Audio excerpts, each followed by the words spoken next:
The annual conference of the secretive Bilderberg Group. The Bilderberg Group. It's starting today in a hotel in that well-known revolutionary centre of the world, Watford. Yes, it's meeting just outside Watford.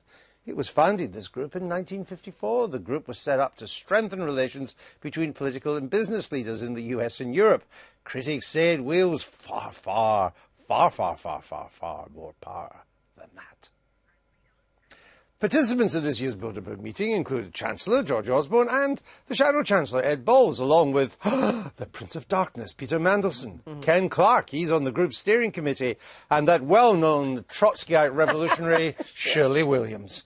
Also attending are a bevy of senior bankers and the chief executives of Google and Amazon, as well as that international shadow figure, Henry Kissinger. Oh, and the former Queen of the Netherlands, too. So what goes on behind closed doors? They say they hold informal, private discussions about major world issues.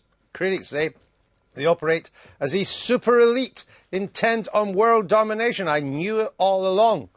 Or at the very least, they're an undemocratic and opaque cabal of the rich and powerful. Just go to St James's Street and you meet them there.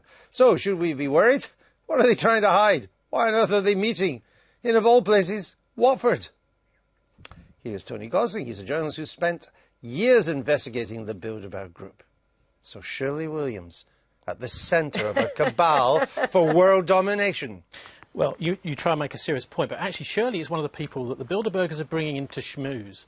The steering committee really runs things, Andrew, which is Ken Clarke is on the steering committee. Who else is on it? The idea is, of course, to wine and dine people with royalty and all these powerful people and think, well, you've got to get on board the programme. We're the guys you've got to think about. But the problem is you've got both journalists and politicians walking in through that building. As soon as they do, they're under the Chatham House rules. They're sworn to secrecy. That's where the problem really lies. No one can stop business people meeting up. No one really wants to.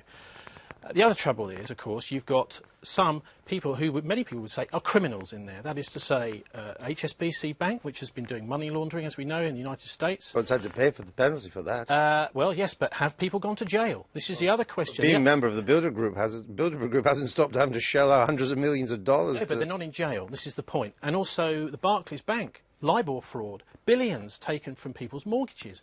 Why aren't they in jail? There's a lot of Barclays people in there too. Oh, hold on. You're saying they're not in jail because they're members of the Bilderberg Group? I'm not saying that. What I'm saying is what we've got is criminals in there. We've also got Henry Kissinger. He started in 1969, if you remember, with the bombing of Cambodia. Sure. And then we had coups in Chile. I mean, a military coup is not a fun affair. Yeah, the murder of a president. But are you saying this is all planned at these Bilderberg meetings? No. What I'm saying is that there are criminals inside, and I wonder if there are police. Be invited, you mean? Well, there are police out on the outside guarding them. Who maybe, some of those police are thinking, well, maybe we're facing in the wrong direction, Andrew. Yeah, maybe we should be arresting some of the people on the inside. You've been studying and investigating this lot for years. What have you ever found out about them? I think the thing that really got me interested in the first instance, Andrew, was when I discovered that the chairman of the Bilderberg for the first 20 years, from the 50s to the 70s, was an ex-SS officer. Prince Bernhard of the Netherlands was in the SS before World War II.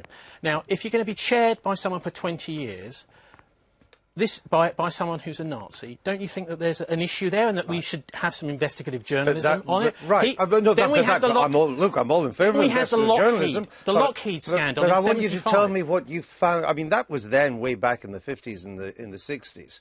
And we discovered, actually, there were sort of ex-Nazis and all sorts of things, not just the Bilderberg Group. What have you found out about it since? Well, I found out a tremendous amount. As I was explaining, so much of the criminality, at least alleged criminality of the people inside. How is it that when we steal a bottle of water during a riot, we go to jail for however many months it is, and yet if someone is doing one of these big fraud... You just don't like... You don't need to be an investigative journalist not to like them. Have you been invited, Jackie?